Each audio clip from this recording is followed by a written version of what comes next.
আজকে আমি বলবো খবরদার মাকে তাড়িয়ে দেবেন না, মাকে বাড়ি থেকে বের করে দেবেন না। খবরদার সন্তান আপনার বইয়ের পথে মাকে আলাদা করে দেয়, বাপকে আলাদা করে দেয়, আলাদা করে দিয়ে পেটে পাঠিয়ে দিল। 1 বছর 2 বছর 3 বছর কেটে গেল, যত অ্যাকাউন্টে ইনকাম করে আর বইয়ের ইনকাম অ্যাকাউন্টে পাঠিয়ে দেয়। কিছুদিন পরে ডাক্তার বলে, ও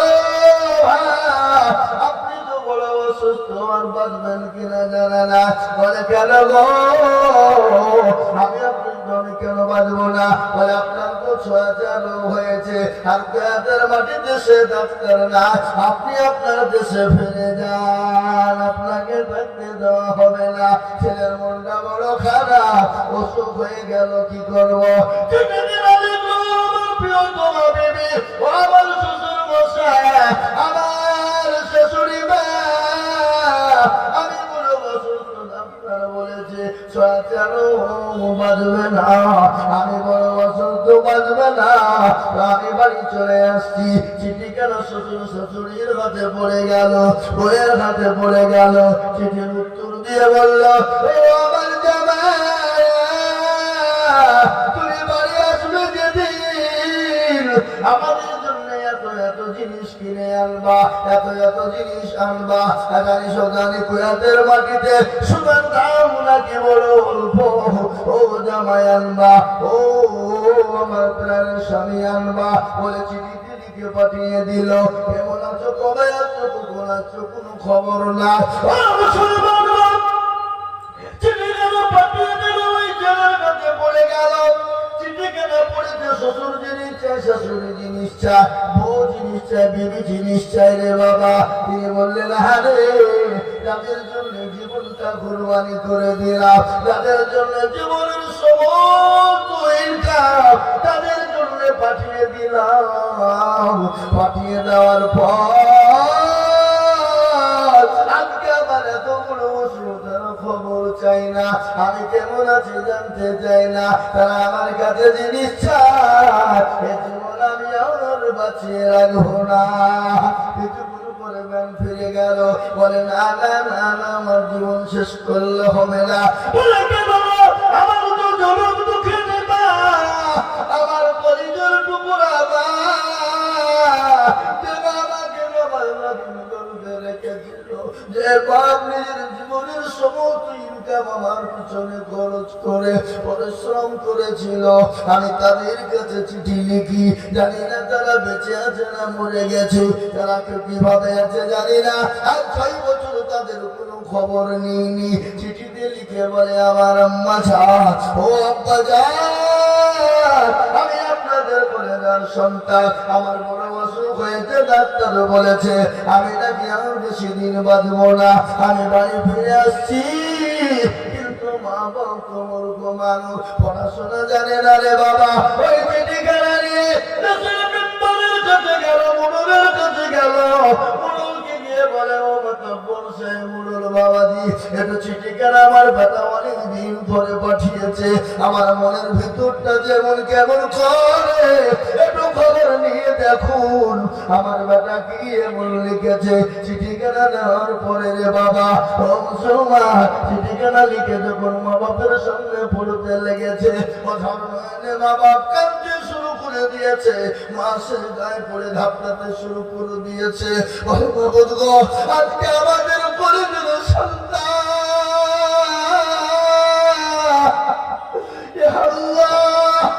আজকে 6 বছর কোনো খবর নাই না, আজকে তার নাকি বড় হয়ে গেছে।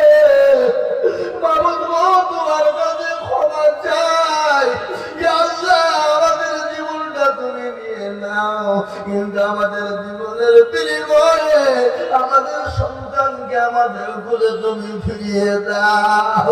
আল্লাহর কাছে দোয়া করে চিঠি লিখে বলে, বেটা রে বেটা, ও সন্তান, আল্লাহ তোকে বাঁচিয়ে দেবে, অসুস্থ ভালো করে দেবে।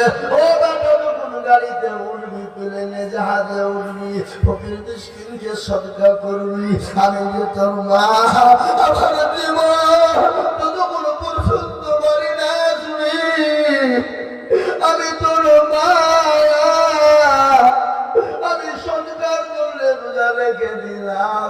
বললো যা গরু ছাগল মেলা যা কিছু আছে সব আমি কি করলাম সদকা করে দিলাম।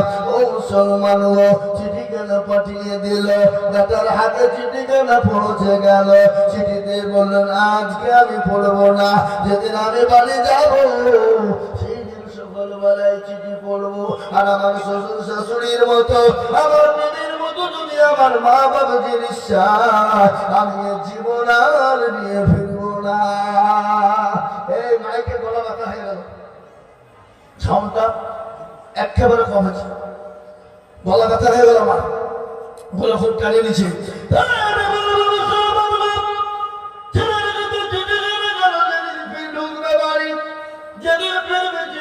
করে দিচ্ছে মা বাপ জিনিস চাই না মা বাপ তার জন্য দোয়া করে মা বাপ মানত করেছে গরু ছাগল ভেড়া সব আপনার কি করেছে মানত করে দিয়েছে।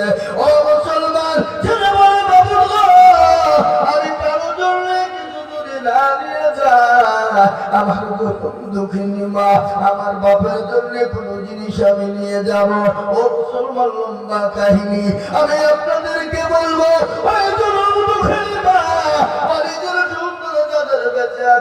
তারা তো বড় ভাগ্যবান আর যাদের বেঁচে না তাদের জন্য দোয়া করবেন তাদের জন্য দাম খায়রাত করবেন আর যাদের মা বাপ বেঁচে আছে তাদের জন্য দাম খায়রাত করবেন সদকা করবেন আল্লাহ আপনাকে ভালোবাসবে।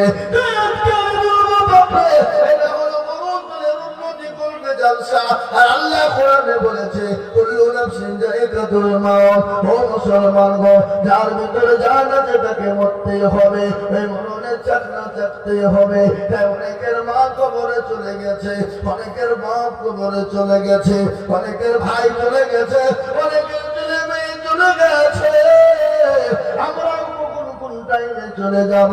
তাই গোরস্থানের জায়গার প্রয়োজন রে বাবা গোরস্থানের জমির প্রয়োজন বাবা গোরস্থানের জিনিসের প্রয়োজন বাবা। তাই আমি আপনাদের কাছে একটু হাত পেতে দেব আপনারা 200 150 করে দিয়ে নয় বাবা জমি কেনার জন্য ওই গোরস্থানকে তৈরি করার জন্য আমি আপনাদের কাছে একটু হাত পেতে দেব। আমি আজিজুল হক বহু জায়গায় বহু টাকা চাই লক্ষ লক্ষ লক্ষ টাকা করে বলি আজ আমি আপনাদের কাছে লক্ষ লক্ষ আমি 10,000 করে টাকার দাতা আমি গোরস্থান তৈরি করার জন্য আমি আপনাদের কাছে তো হাত পেতে দেব বাবা। বহু টাকা বহু দিকে চলে যায় বিবি বাচ্চার পিছনে যায় ছেলে মেয়ের পিছনে যায় হাতটা তুলে দিয়ে বলবে হুজুর গো আমার কাছে যায় না কিন্তু মানলা আমি পরে অল্প অল্প করে দিয়ে দেব। এই গোরস্থানকে সামনে গোরস্থানের জন্য মাত্র 10,000 টাকা ইনশাআল্লাহ আজকে ইন্দ্রনগর মাটিতে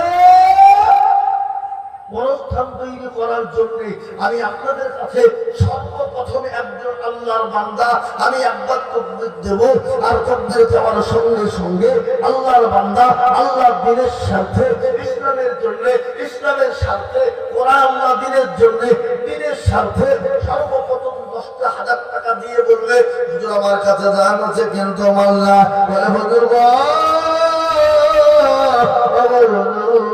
আমি পরে অল্প অল্প করে দিয়ে শোধ করে দেব। সর্বপ্রথম একজন ভাগ্যবান হবেন যিনি সর্বপ্রথম 10,000 টাকা দিবেন তিনি।